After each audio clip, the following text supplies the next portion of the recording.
Hal ini mengakibatkan korban hamil sebanyak 2 kali.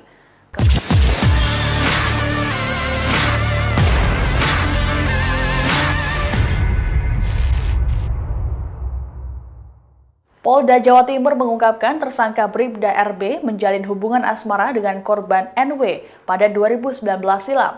Dikutip dari surya.co.id, Wakapolda Jawa Timur Brigjen Pol Slamet Hadi Supraptoyo mengungkapkan keduanya berkenalan di sebuah distro baju di Malang, Jawa Timur. Selama berpacaran, pelaku melakukan hubungan seksual dengan korban. Hal ini mengakibatkan korban hamil sebanyak 2 kali. Kehamilan pertama diketahui terjadi pada Maret 2020, sedangkan kehamilan kedua terjadi pada Agustus 2021. Lantaran hamil, pelaku kemudian meminta NW menggugurkan kandungannya dengan pil.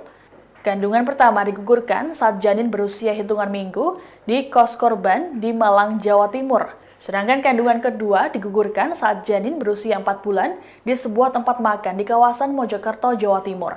Saat melakukan aborsi kedua, korban mengalami pendarahan. Akibat perbuatannya, kini RB dijerat dengan Perkap nomor 14 tahun 2011 pasal 7 dan 11 tentang kode etik serta pasal 348 Jungto pasal 55 KUHP tentang aborsi.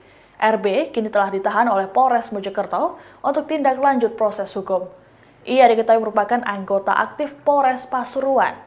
Sebelumnya, korban NW ditemukan meninggal dunia di samping pusara sang ayah di Desa Japan, Soko, Kabupaten Mojokerto pada Kamis 2 Desember sore.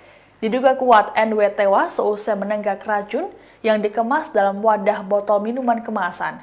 Kasus ini kemudian menjadi viral, bahkan nama korban dan pelaku menjadi trending di media sosial Twitter.